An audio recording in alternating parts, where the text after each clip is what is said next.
Gostaria de agregar a essas palavras bastante resumidas e objetivas colocadas pelo pastor Lázaro, se valendo do argumento do irmão Brando.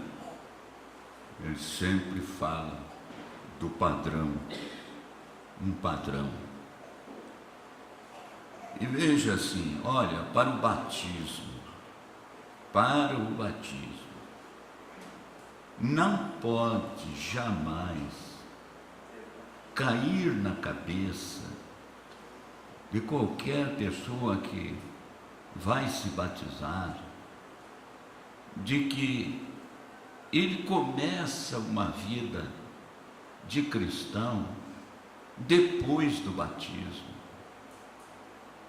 Veja o paradoxo. Como pode ter arrependimento se primeiro não é batizado? É mandado no livro de Atos que o arrependimento é a forma do Espírito Santo. Arrependei-vos e sejas batizado. Agora eu pergunto, como que um pecador vai saber que ele arrependeu? Sem ensinamento. Sem saber de que eu tenho que me arrepender então? Dos meus pecados. Então que jeito que é o arrependimento? Qual é o padrão do arrependimento? Que mostra que então agora eu tenho arrependimento. Veja o que Paulo diz aqui, escritura dele, aos Romanos 6. Que diremos, pois, permaneceremos no pecado para que a graça seja mais abundante? Ele diz, de modo nenhum. Permanecer no pecado é entrar para o batismo sem saber o que significa o batismo, que é após o arrependimento. E o arrependimento de quê? Dos pecados. Mas aqui Paulo falou que não pode permanecer. Como é que eu vou para um batismo nas águas permanecendo, quer dizer, carregando na minha vida aquilo que é contrário à instituição mais antiga do mundo, que foi a instituição divina do casamento? É a instituição mais antiga do mundo. Foi Deus que instituiu o casamento.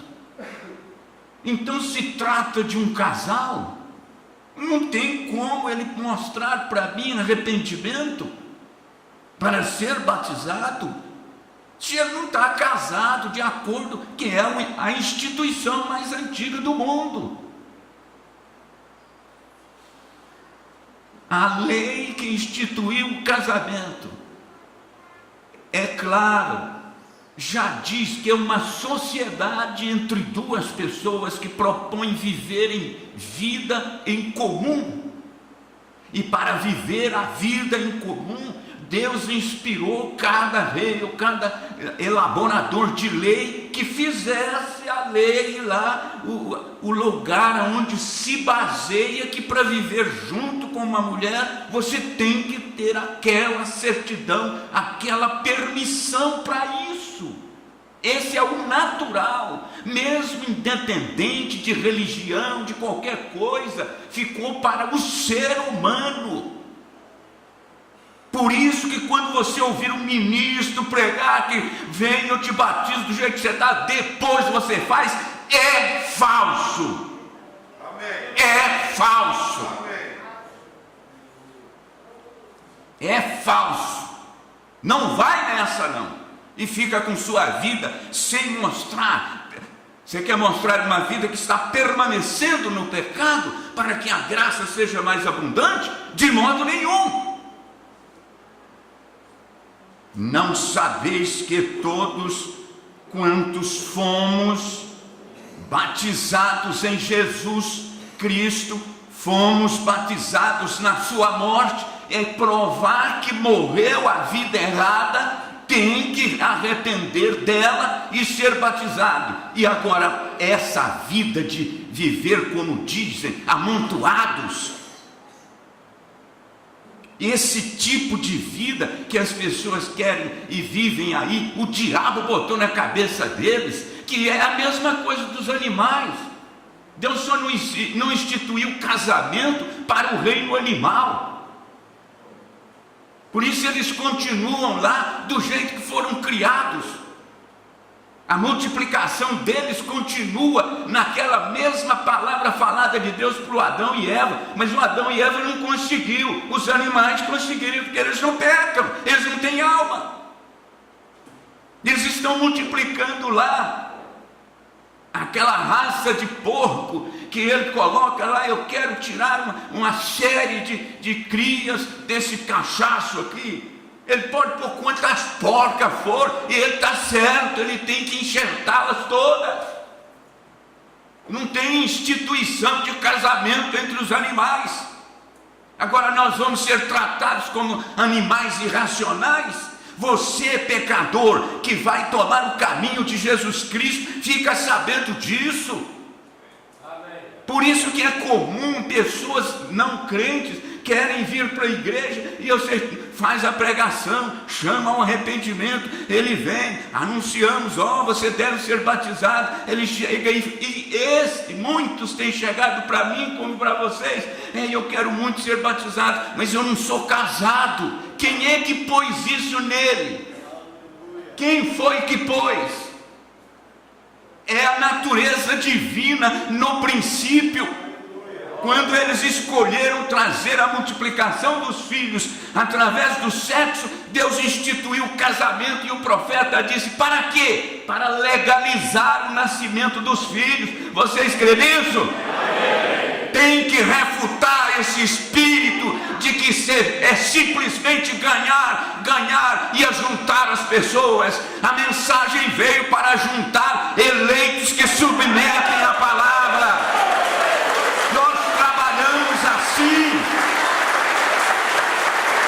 Nós temos que trazer estes eleitos dentro do princípio estabelecido pelo nosso próprio Criador. Nós não somos irracionais. Se você batiza a pessoa de qualquer maneira, você está fazendo deles animais irracionais, como se eles não soubessem, mas ele já te falou. Tanto que eles te perguntam, fala assim: eu quero batizar, mas não sou casado. Você manda, vem, eu faço o batismo e acabou. É falso. É falso. É um espírito sedutor no nosso meio. Se não arrepender com lágrimas mesmo, vai ter uma boa igreja composta desse mesmo tipo de espírito, porque você não vai nisso. Observa quantos ministros está aqui, tem permanecido até agora e esperando pelo final. Está todos eles que chegaram. Nenhum vai embora antes da hora, porque todos querem saber essas verdades. Aonde está? Lembra que no encontro passado aqui eu falei: presta atenção, vê se todos os ministros vêm e permanecem até o final, mostrando a sua consideração, o seu apreço, a sua unidade.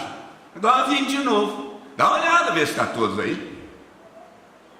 Fora desse princípio de inspiração momentânea, cada palavra dessa que veio aqui, meu Deus do céu, você quer um avivamento maior que esse? Claro que todos nós viemos para o encontro com alguma coisinha, não é assim? Alguma coisinha, aqui nessa mensagem, se tiver, não foi isso que vocês falaram aqui? Mas que mensagem maior que essas? Fizesse uma fila aqui, todos teriam. Mas se teriam coisas que eu preciso, você precisa. Não é blá blá blá, não. Eu fico pensando, quando eu estou sozinho, nos meus cultos, meus trabalhos, até chegar um encontro, eu fico, vamos. Aí eu chego no encontro, presto atenção, de repente a coisa começa, aquela linha que a gente está preocupado, arrebatamento, preparação, vida alinhada, e aqui os regionais nossos, e tudo esse está mais do que todos os outros. Parece que a gente estava pregando no púlpito um do outro e depois nos ajuntamos aqui, enquanto que ninguém visitou ninguém. A maior parte ficou com suas igrejas. E o que é que leva ele a chegar aqui e falar na mesma linha, em outras palavras, a mesma linha? Porque é o mesmo Espírito.